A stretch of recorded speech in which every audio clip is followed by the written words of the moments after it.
world is on the cliff's edge, and it completely is dependent on U.S. stock market staying elevated, and that's why I think gold's figuring out by being one of the best performing major assets this year. Most thing that matters most for all markets is the U.S. stock market has to keep going up. It absolutely has to. And that's my point, is that's the risk, is at some point it's going to go down. And it's going to shift the world order. I'm as fearful as I've ever been. So I just worried that by the end of the year, if we just see a little start downticking into gold, in the stock market, this trade into gold and other assets is going to become a pile on. Cryptocurrencies are going to be the first ones to go down, and then everything will follow, and certainly bond yields. And gold has been sniffing that out. Gold absolutely loves President Trump. Gold just loves him. I think he's one of the main reasons, and I think he's going to go down in history as the golden president, not the crypto president.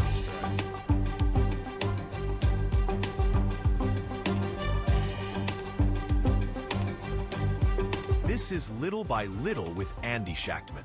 Well, everyone, welcome back to another episode of Little by Little. It's been a little while since we've done a Little by Little, as we have built the new studio behind me, as you can see. And today's guest, one of the first I've done since getting into the new studio, is Mike McGlone. And my guess is that you've probably seen Mike's charts, at least if you follow macroeconomics, commodities, and gold. You've probably seen Mike's charts. And he is the senior commodity strategist at Bloomberg Intelligence. In my world, he's known for his contrarian calls on gold and hard assets, and having a knack for spotting inflection points before the rest of the market catches on. So we're in luck. Let's all pay attention and go to school with Mike. Mike, thanks for joining us today, brother. I really do appreciate it very much. Oh, thanks for having me, Andy. As you mentioned, I'm a senior strategist. My job is I spend my vast majority of my time trying to come up with good, relevant stuff to publish. That's not consensus. Consensus makes no value or adds no value. And once in a while, I get to play show and tell with someone like you. So thanks for having me on. Yeah, man, absolutely. And I will, at least with the first question, I think I'm going to be right up your alley. We'll see where it goes, if I can break you out of your shell a little bit on the others. But let's just start with the first one. So you are someone who's really alerted me to the gold-copper divergence. Let me show you a chart here real quick. Yeah. All right. Looks familiar. So, yeah, that's your chart, obviously. But the numbers jump off the charts, the gold to copper ratio, and it is at a record high. And while gold seems to be crushing it for sure, while copper lags in relation to it, historically, if I'm not mistaken, that kind of divergence screams recession. In fact, Moody's Analytics chief economist Mark Zandi just said the U.S. economy is on the precipice of a recession. And from where you sit, with all of this taken into account, is this a classic macro warning sign of a recession ahead, or is it something else that we're missing? Oh, yeah. Well, there's numerous signs. That's just one of them. Gold versus virtually everything is expensive except one thing. That's basically U.S. stock market. If you look back historically, going back 100 years, I appreciate the most significant precious metal on the planet versus the most significant economic sensitive metal on the planet. It's a great ratio. If we end here on the end of the year, it's not a good sign. But it's numerous things, and you always look for, okay, the signals have been there for a while, and a lot of people have heard this from me from too long, pointing out the risks of recession. Yes, I've been wrong in some of them, but on a global basis, there is a very good, relevant reason for that to happen. Now, we're just shifted the post-World War II order with the vast majority of the world who got so used to running trade surpluses with the U.S. just getting kiboshed. I mean, it's happening fast. And the only thing that pulled back Mr. Trump from the across the board 15% tariffs on the whole world was when the stock market dropped in April. So it came back, and now he's emboldened, and now at record highs, and he'll stay emboldened. So that to me is a major shift on a global basis, and you're seeing it virtually everywhere. We showed copper gold. Let's start with China. China's running 300% or so deficit to GDP, depending on some measure. That was a measure from Goldman Sachs. The PPI, latest PPI, 12-month annual in China is minus 3.6%, despite massive deficit spending, and their 10-year note yield is 1.7%. They're basically turning Japanese, doing almost exactly what Japan did 10 years ago. I know it well. It's where I started in the business serving Japanese and trading Japanese government bonds, yet at 10 times the value, 10 times the expiration, and they're exporting massive deflation to the rest of the world.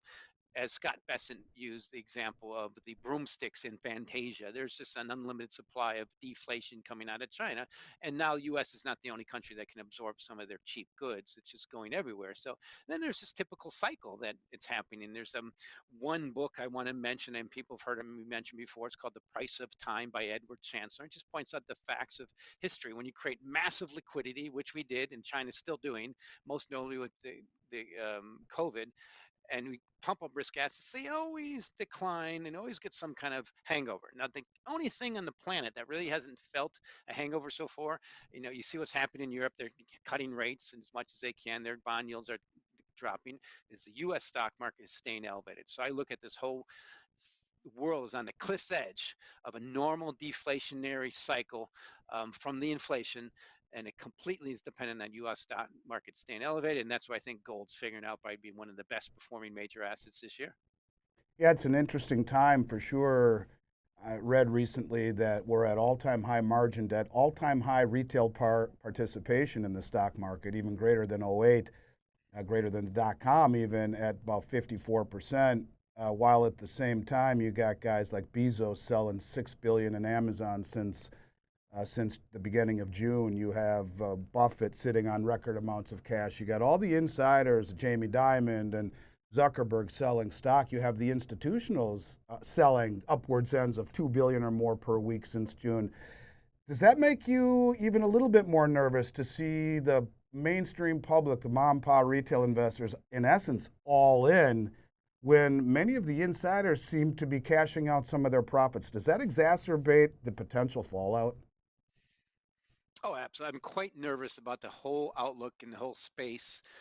Is more than I was in 2006. I have to mention that because I was way early before it happened in 2008, once the housing market peaked. Just as nervous as I was in 1999, more so than ever. And it's, you look at just the key measures. U.S. stock market to GDP, it's the highest in about 100 years. I compared Mr. Trump to Mr. Hoover on just when Herbert Hoover was elected. That's the last time we were this elevated versus GDP. Now you can use, and that's market cap. You can use other measures, stock market cap versus the rest of the world. Stock market versus commodities was like about a 20-year high, 25-year high. Just a few years ago, stock market versus gold was at about a 25-year high versus sales. So many, and like that. And then you have things like cryptocurrencies. There's 19 million now. In 2009, there was one. Mhm. And I mean, there's a lot of good relative value there, but we saw what happened in the dot-com bubble. And I just think, and then you have things like Dogecoin. It's like number 9 or 8 or so, and it's worth 30 billion and doesn't track anything. So that kind of stuff you can do, you can hold up in a market that's pumped up on excess of liquidity from the stock market. That makes sense for now, but to me, this is a time you're supposed to look for alternatives. Now, gold's been a great alternative. You're not supposed to join that party. You're supposed to be selling when they're yelling if the lessons of history guide, but it has to make it as difficult as possible. And that's like people like me. Yeah, McGlone, I've heard it from you before, but I just like to point out the best performing asset this year is gold. And it looks like now it's for 5 months now. It's stuck. It's just hanging above that 3,300 ounce level. Looks like it's ready to make a bull flag and break out higher, and just waiting for one key catalyst, the U.S. stock market to go down. But if it stays elevated, everything's fine. And it's just a question of when. And when we get this normalization, not if, and what are the triggers. And I'm just, yeah, I'm as fearful as I've ever been. But that's why I have to, as a strategist, I'm neutral. That's the cool thing about Bloomberg Intelligence. I just write what I think, as long as I don't write stupid stuff and I use poor language. And this is just an indication. So I'll give you key things that's just happening today. Stuff I've been worried about is we're seeing the clear deflationary forces in versus all commodities. Corn just made a new low in the year. It's the most elastic of commodities. Crude oil is dropping. It just dropped to $63 a barrel. It was first traded that price in 2006. Even copper now has a big potential peak that it put in and potentially heading lower. So yeah, I'm a commodity guy. And then, and I see the only major commodity is really going up and doing well is gold. And then some of the other precious metals like gold, silver, platinum, and palladium are catching up a little bit, but they're only following gold's to coattails. Oh, very cool. No, I appreciate that. And that when you say corn is elastic, does that mean that you can substitute it easily? Is that basically what you mean?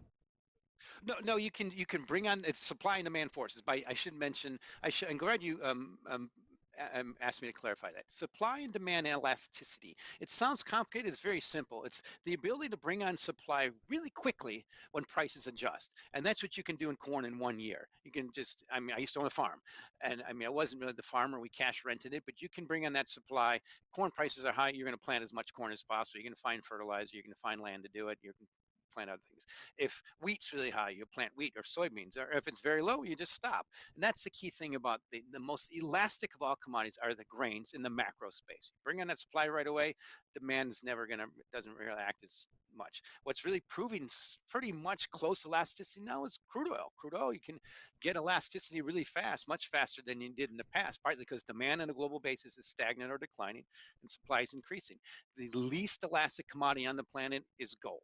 And the latest from the World Gold Council is showing that we're not really seeing that response in supply from miners or recycling yet, despite we have record-setting highs. The only thing we're really seeing a bit of curtailing that they pointed out was a little bit of curtailing of demand and buying from central banks. Well, the last 3 years in a row, central banks bought about 1,000 tons a year. That's the most ever.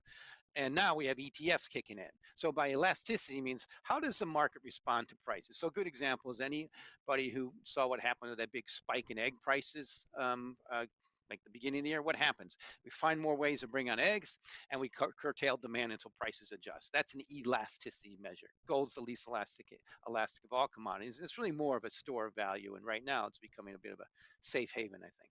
You know, the laws of supply and demand. And we're going to get to Yeah. gold because I have some questions for you there. But I want to talk for a moment about trust, inflation data, trust in the tips, et cetera. You know, we've just saw a huge Bureau of Labor statistic revision, and every time I say BLS, all I want to do is say you know what, and instead of just remove the L, because it just seems so many of the things that they tell us are just that BS. And Trump firing the agency's chief, which obviously is stirring even more skepticism. If the markets were ever to, and by the way, for those who didn't see the revisions, they revised the May and June unemployment numbers from like 270,000 to 19,000 in May and 250 to 19, and you're talking 90% of the numbers were revised. I don't have them right in front of me, but it was like 250,000 jobs were revised, changing the entire narrative. So if the market starts losing faith in the CPI and the BLS, what happens to things like the tips? Do where break evens maybe even lose meaning? I mean, could we, in your mind, see investors bailing out of government inflation metrics altogether and rotating into more into things like gold and crypto as inflation hedges that they actually trust? Well, that's the key thing to remember here. Gold is both. It's an inflation and deflation hedge, and it has the most enduring history over time. So when we get pretty significant inflation, we all know, particularly if you're in a country that has a dicey currency, Venezuela, Argentina, Turkey, you just name the list, you always have that bias towards gold. And India and China have that bias to holding that rock. It makes sense personally on your body, whatever, because it protects yourself. And then when you have significant deflation, gold is always one of the best performers. When you have economies contracting, most notably when stock markets go down, gold can be one of the best safe havens. The key thing that's happening now with what you mentioned is gold absolutely loves President Trump. I mean, why not? Any president that pushes back on independence in the Federal Reserve, right or wrong, or pushes back on government data like that, right or wrong, is gold just loves him. I think is one of the main reasons, and I think he's going to go down in history as the golden president, not the crypto president. And the key thing to remember about cryptos, people say they're inflation hedges. It's not true. They are highly speculative digital assets. And we're going to see that test. I think the key risk is that unlike gold, when we have a normal cycle towards normal deflation, which is only in the back of prices that went up high, too high and go down, which I mean the US stock market, you're going to find out the risks of holding highly speculative digital assets have a high correlation to the stock market. Historically, gold's correlation is zero, and right now it's negative. So the key thing I want to point out about things like tips is tips are great if you want to just protect one to one against inflation. I mean, 100 to 100. If you have $100 to protect, you buy $100 of tips. But with things like gold, you typically can get what's called beta.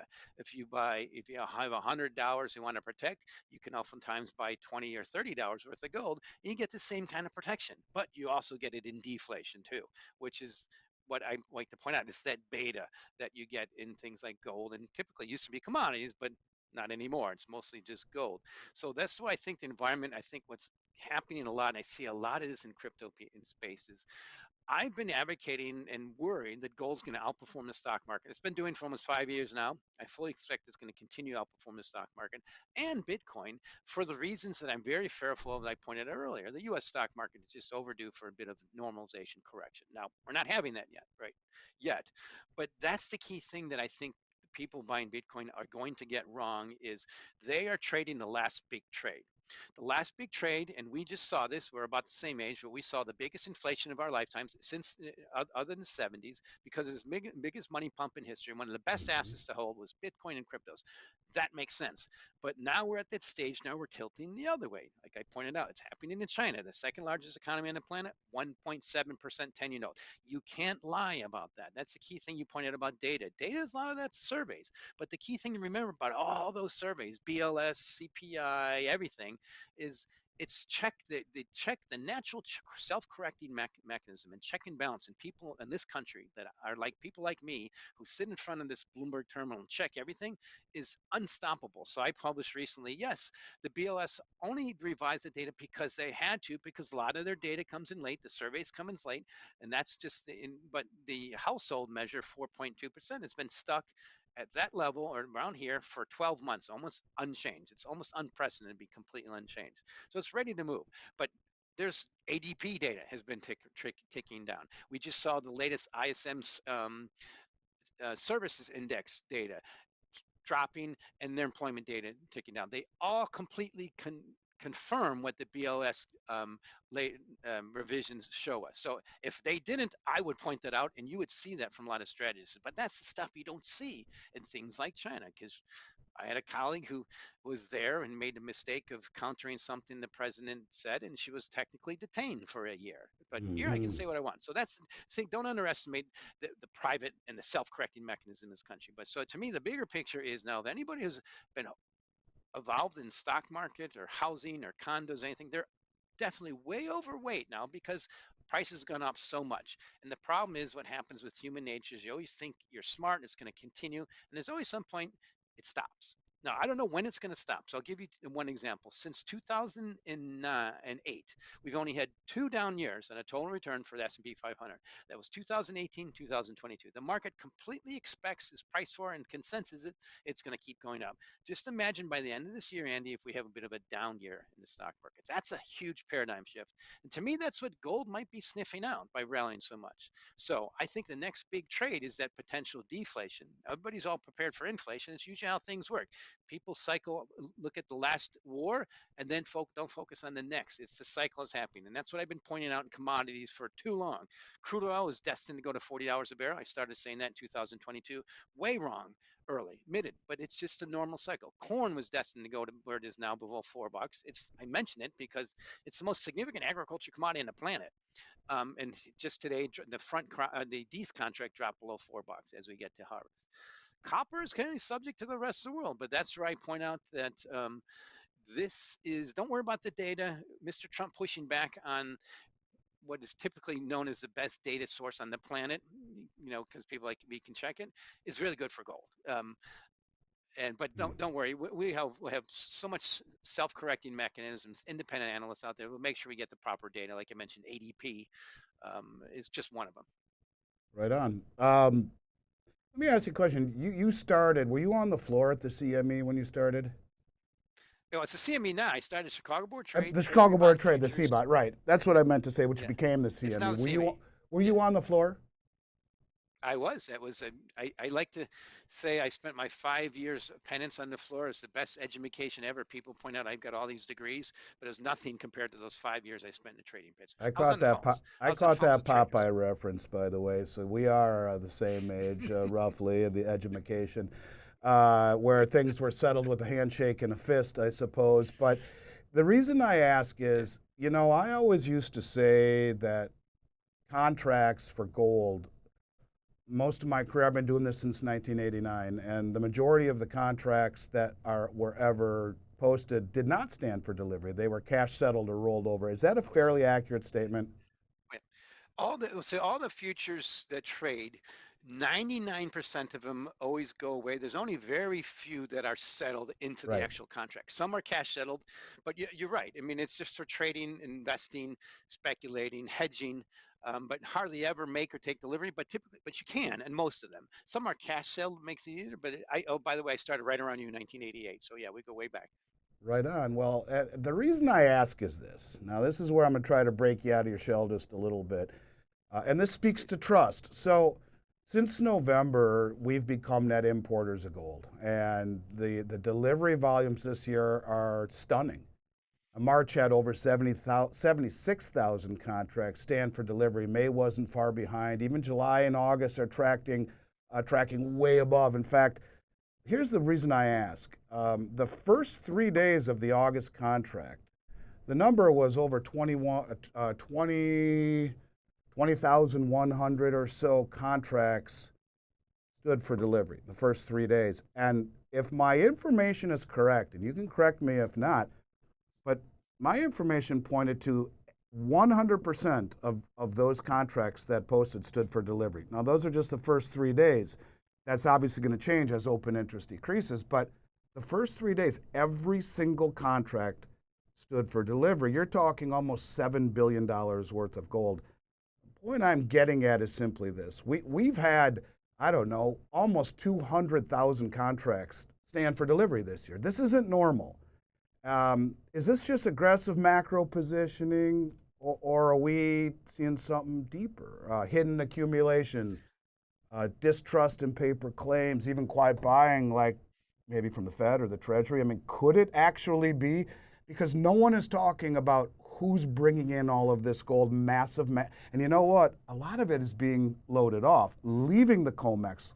As a former trader on the board of trade, when you hear that, no conspiracies here, just flat out, what goes through your mind? I think the answer for some of what might be happening, it could include all the above. The bottom line for gold, what I'm suspecting in this country is any wealthy investors in this country who are astute enough and have good financial advisors know they hold the most expensive currency on the planet relative to other currencies, and they hold some of the most expensive assets on the planet, U.S. stock market. And they've had a great run since 2009. Look at the dollar versus the rest of the world, and the gold. I'm sorry, U.S. stock market versus the rest of the world, and the dollar versus the rest of the world. It's the same trade.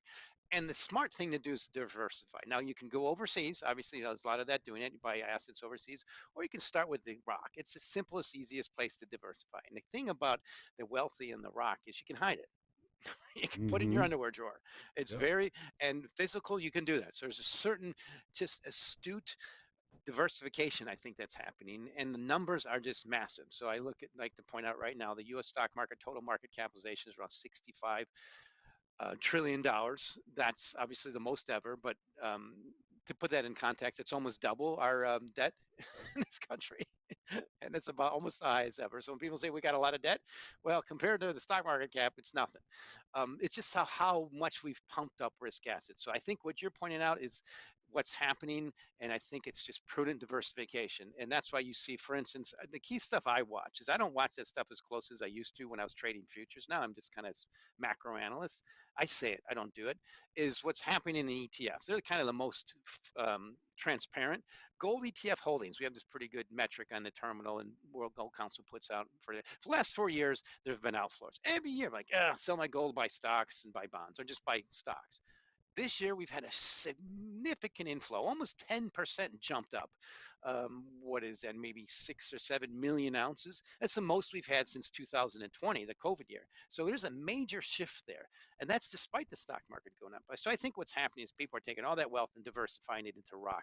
And I've been pointing out that rock's been beating stocks for almost 5 years. So I'll end with this. The key thing that I like to watch, if you take the S&P 500 divided by the price of gold, you get a ratio there. And I shouldn't say gold divided by the S&P 500. Right now, that level is the highest on a closing basis since 2014. So that's Wow. almost what, 10 years? And no, it's closing end of year basis. That my point is, if we continue on this format, now we've only have less than 4 months left this year. It's going to be a pretty significant trickle down trade. And I'm looking at it right now. It's August. Everything's quiet. The stock market's wonderful. It's made record highs. And gold just keeps accumulating. So I just worried that by the end of the year, if we just see a little start downticking in the gold, sorry, in the stock market, this trade into gold and other assets is going to become a pile on, and we've seen it before. But the key thing that's happening right now is everything's fine as long as stock market's going up, and we'll just see how long that lasts. Well, what's interesting too, man, is that the retail public wouldn't know a gold eagle if it fell on their foot. And the premiums in this industry are the lowest I've ever seen in 35 years. And yet at the other end, you have massive inflows by people that I would think are rather sophisticated in order to do it off of COMEX and to take delivery and to offtake it. So interesting time for sure. Sticking on hard assets and zooming out just a little bit. Is there a possibility in your mind, from a macro perspective, that we are watching a broader loss of faith in the traditional financial system and the institutions?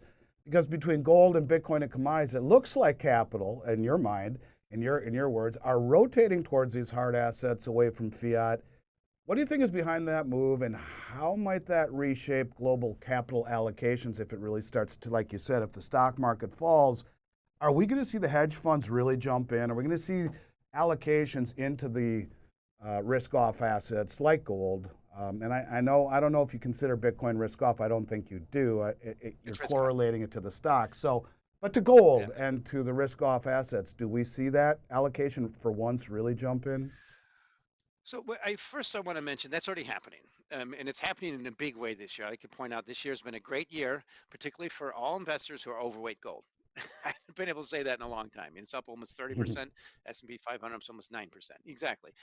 The key thing I want to do mention with Bitcoin, macro picture, big picture, this new digital asset versus old guard store value, having gold now and storing and investing in gold now without some Bitcoin in that space, I think is a bit remiss. But there's times to overweight the store value, low volatility, risk off asset, in times to overweight the high volatility, speculative, digital risk on asset. And I pointed out the fact is Bitcoin has a very, very high correlation to the stock market. Right now, 100 days is about zero point 0.6, and gold has last 100 days a negative correlation to the stock market. If you look at 100 weeks and 100 months, it's that way. So people want to tell you that you should hold Bitcoin as a safe haven. I say good luck.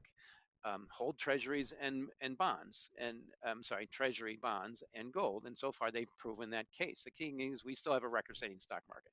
We haven't had gold hasn't had Bitcoin hasn't had that test yet, but to me that's happening. The pile-on is what's the next big trade, Andy, that I'm worried about is going to kick in at some point. Right now, the last big trade has been Bitcoin and cryptocurrencies, but now it's become a bit of the old saying, they should be selling when the yelling's kicking in. Now the masses are on Bitcoin. The Trump administration 2.0 loves it, and they're supporting and everything. I love Bitcoin when Trump administration 1.0 hated it.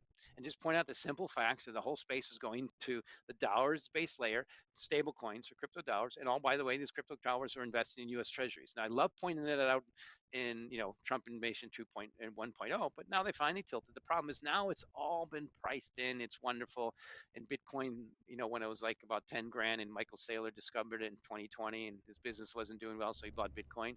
And now he's piling on that trade after it's gone up 10x. I say, good luck. This is a time you're supposed to be very careful. And to me, that's what's happening with gold and potentially bonds. And the only key trigger for that trade to accelerate, meaning treasury bonds and gold to take off, is the U.S. stock market to go down. That's why I'm so worried for the end of this year. And I'm hope it doesn't happen that way, but I think smart investors and astute investors are protecting themselves and figuring it out that, yeah, we can't just have this stock market go up forever, even though we have, and the bottom line also is what's happened with our new president. And even before President Trump came in, is one of the things that really tilted the bias towards what people call de-dollarization as favored gold was Russia's invasion of Ukraine. And of course, seizing all those Russian assets. Now, when people push back on that, they say, what are we supposed to do? You got to do something. We can't just let them go in and take over the rest of Europe.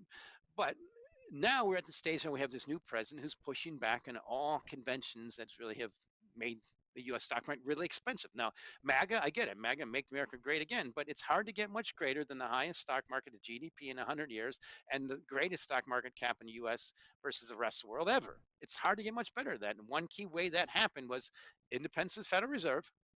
The rest of the world could trust the Fed was not politicized, and um, the free open markets, they say, as Robert Lighthizer pointed out in his book, No Trade is Free, it was very much free trade for the rest of the world and for the U.S. an importer or any type of company in this country to offshore their production, boost their profits, close their plant in the Midwest, which we're both from, and just keep competitive. But now we're just shutting that off. Tariffs are going to be a major tax on earnings. And I think that's what's potentially happening. But the key thing is, like I said, two key things. We had a Russians invasion of Ukraine, that war still going on. China basically considered a decisive enabler, so it's becoming a World War III now. It's from NATO now for me, and Mr. Trump. And this is like a perfect environment for gold. And the question is now I look at it technically though. So it's stuck in this bull flag pattern. What makes it flip up and go above 3,500 versus what makes it stay below 3,000? Staying above 3,500 is a very easy case, I think. Just have the stock market back up a little bit, about 5%, maybe even unchanged in the year. That's only 8%. It's not a big deal. Making it stay below 3,000 and get back down below, you need some major paradigm shifts. You need the stock market to blast off maybe another 10%, central banks to stop buying, ETFs to start selling, and I think that's unlikely. Yeah, I got two more questions for you, and the next one is about de-dollarization. And there's a lot of talk about the politicalization of the Fed these days. Certainly, with the rates not going down, although they went down leading into the election, some would say to help Biden. Maybe that's why we had someone resign and two dissensions in the last meeting. I'll leave that out there. And for those people, look, I want it to be known I'm a patriot. I love this country, and I would vote for Trump again compared to the alternative. But those people who push back against sanctioning Russian and being the judge, jury, and executioner and stealing $5 billion worth of their treasuries and kicking them out of SWIFT, what are we going to do? I would say the same thing. How do you think the world looks at us after 22 years of invading Iraq and destroying their country, toppling their regime? We're still there. And we went there for weapons of mass destruction, didn't find them. So that's okay. We're still here and sanctioning their banks and doing all of these things. I'm not passing judgment on either war or another development, just to say the world, I think, looks, it's easy for the Americans to say, what are we supposed to do? But it's also easy for the rest of the world to say, but what about this? They came here looking for weapons, didn't find them, and they're still there, and they didn't do anything about it, and it's probably more destable than it was then. We'll leave that alone. But the topic of it is about de-dollarization these days, and the BRICS nations and the push. They're pushing alternatives. Their unit and their cross-border payment system and all of this stuff that I've talked a lot about. Central banks are buying gold, as we've discussed. At the same time, here's the real question that I have for you. We have $28 trillion, a $28 trillion maturity wall, call it, of treasuries that come due by 2028. We take in $5 trillion a year in tax revenue. That's $15 trillion. Is all of this stuff, especially that, a broader trend away from the dollar dominance? Does this lead somewhere, or is the dollar still the cleanest shirt in the dirty laundry hamper? Definitely the latter. First of all, I was point out unstoppable deficit spending is part of what's wonderful for gold. So it keeps me bullish gold.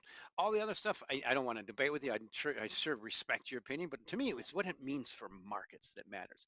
So let's focus on that quote de-dollarization. It's silly because okay, there's the three top holdings of central banks on the planet. First, the dollar. Okay, it's come down a little bit. The euro, and what's picked up the most since 2022 is gold. Central banks are buying gold. They ain't buying the yuan or the yen or any other currency that's dicey.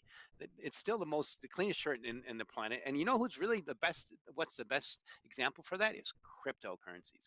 The most enduring. I love been pointing out since 2018 in cryptocurrencies the proliferation of what people call stablecoins. I call them crypto dollars. And we just saw the latest legislation where from the U.S. government we finally figured out it's hey, the space loves a dollar. And by the way, all these stablecoins are investing in treasuries.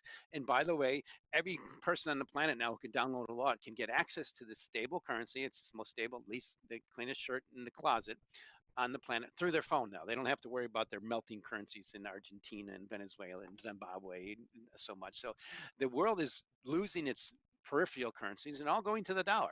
But it's also remember what do you want from a currency? Do you need something? Yeah, it's the most stable as possible. Right now it's earning 4.5% yield, which is great. In China you get 1.7%, and you can't really invest it anyhow.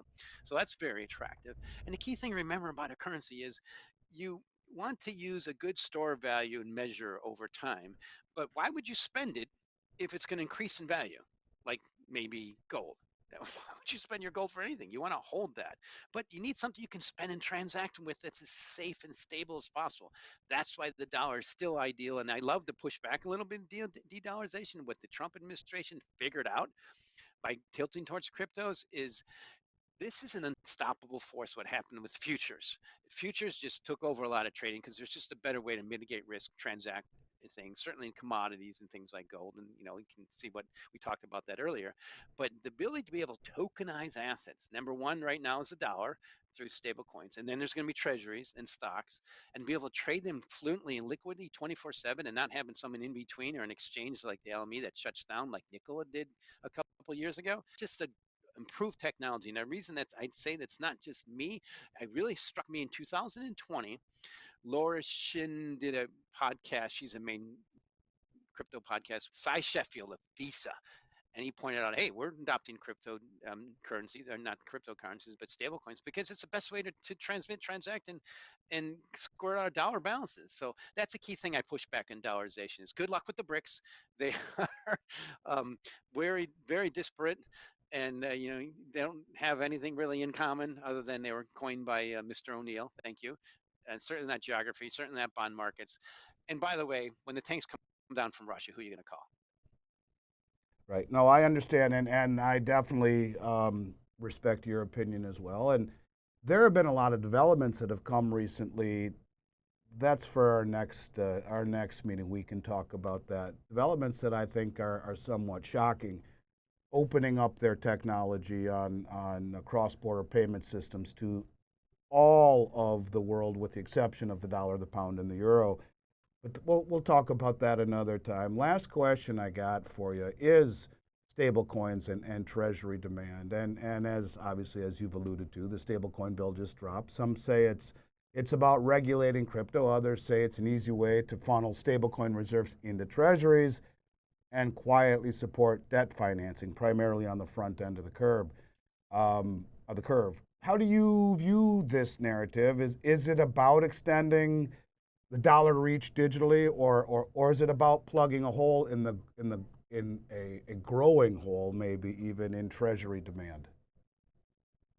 Yeah, well, it's probably all the above. We have to figure that out. The best thing to do for Treasury demand is, as Scott Besson says, it helps if we increase the revenue. Now, we're doing that with tariffs, and that's somewhat debatable of how much we're going to do it. Obviously, they cut off, to kick back a little bit on the waste graph um, you know, hubris and cheating in the U.S. government spending, which is happening. Okay, that's very debatable. And everything new and different is debatable. But at least we're doing that. I'm just, I had a colleague come in from our D.C. office recently. He says, yeah, a lot of her friends have been fired, and I feel bad for them. But at least we're doing things. We're trying to cut back in a lot of the government ways. At least they're doing something. I've never seen anything like that. Okay, it's not perfect, and then there's the main things we got to do. But um, the key thing I point out is at least they're trying something. That's the key thing I like to point out about what's so great about this country. It's our self-correcting mechanism. If this doesn't work, if this great Mr. Trump experiment doesn't work, we will know by the midterms there'll be some pushback, and certainly by the end of by 2028 he'll be voted out, and we'll have someone else, and they'll change the system. But we'll know. We'll at least try, and that to me is why it's so great. But the key thing is to not expect some significant discombobulation in markets during this period is unlikely. So that's what I think I have to tilt back to. The most thing that matters most for all markets is the US stock market has to keep going up. It absolutely has to. And that's my point, is that's a risk, is at some point it's going to go down. And it's going to shift the world order. It's going to shift what all the assumptions we've had about, oh, okay, you're making a view about gold or copper or crude oil or even deficit spending or anything. You have to have this assumption that we're just going to keep going up in the stock market, because that's been so ingrained since 2009. And that to me is where the risk is. And that's why I always tilt over to like what's happening in the markets. Everything is to me is guided by what's the most speculative best indicators on the planet for where things are going is cryptocurrencies. So on the year, the Bloomberg Galaxy Crypto Index is up about 8-9%. That's the same as the S&P 500. That performance basically just sucks. I'm sorry, but it's just, I don't want to use that word so much, but on a risk-adjusted basis, you're taking basically 4 times that risk in terms of volatility to buy these highly speculative digital assets, and you should be outperforming the S&P 500 by 4 times, and you're not. So okay, it's just a short-term period; it's not happening. But gold is. So to me, this is where I'm. This is what I'm looking forward to, and I think might happen this year. Can never predict the world, the future perfect. I think cryptocurrencies are going to be the first ones to go down, and then everything will follow, and certainly bond yields. And gold has been sniffing that out. So all the other stuff is just part of that big trade. And Mr. Trump is a big part of it. For instance, what happened with copper? The main reason U.S. copper spiked was because of tariffs. Amazing reason it's going down is potentially because of tariffs. And what's happening in the rest of the world and why they're tilting towards deflationary recession is because of U.S. tariffs. Right on. Mike, you're fantastic, and I think people, I think they've gotten a sense of how cutting edge you are, and I think it's important, as you mentioned, with so many things that could switch and change, and especially the stock market, being able to follow your writings and your charts and your teachings. What is the best way for people to stay in touch with what you're doing, to follow, to maybe get ahead of the crowd before these things start to play out? Well, at some point on the Bloomberg terminal, on your show, and we're going to come back again, and we do have to have the Mike, you were an idiot by the end of the year, or Mike, well, now No. what? We'll have to see how that. Well, that's what I do. If I'm not calling an idiot, that means I'm not making a call. If I'm called, like, oh, that's a great idea, Mike, then usually if everybody agrees, that's probably not a good idea. I have to be careful. So I'm on X at Mike McGlone 11, Twitter, Mike McGlone Senior Commodity Strategist, and I'm happy to put people on my distribution list if they reach out. Right on. No, and you're right, Mike. I think that if we learn more and more about less and less till we know everything about nothing, that's not good. And so we need to listen to other viewpoints, learn from them, and grow. Otherwise, you never do grow. So I will have you back, and I won't promise I won't call you an idiot. Regardless, maybe I'll call myself Oh, you one, can. but that's all right. But hey, I really do appreciate it. I appreciate you coming on and giving us a lesson on what's happening from a perspective that is from a very senior mind and has seen a lot, starting on the Board of Trade and now working with Bloomberg, and I appreciate it, and I look forward to picking up with you where we left off, hopefully not too far down the road. Well, Andy, thanks for having me on, and I really appreciate what you do. Stuff that didn't really happen 10 years ago. Is people like you, a little more independent, bringing out the discourse and discussing it. That's so important. Can't do that in China. It's people say we're so divided in this country. It's like that's what makes us great. As long as we don't Yeah. kill each other, we'll come to the right conclusion. But we have to hash it out. And I'm glad that you gave me the chance to do that. I love to hear your counterpoints. And that's the thing about what I do is it's part of the job. Sometimes you're an idiot, sometimes you're a genius, and when you're feeling like a genius, you usually get towards the end, and you feel like on that view, and when you feel like an idiot, usually towards the end of that view. It's just trying to navigate in between. Yeah, but that's how you grow, and that's old school in my That's mind, right. where you hey, Yeah, I was wrong, but hey, I like that, and we move on, and maybe you start looking exactly. at things a little bit differently. In any case, listen, I wish you and yours well. I appreciate everyone for tuning in with us, and Mike, you take it easy. We'll do this again real soon.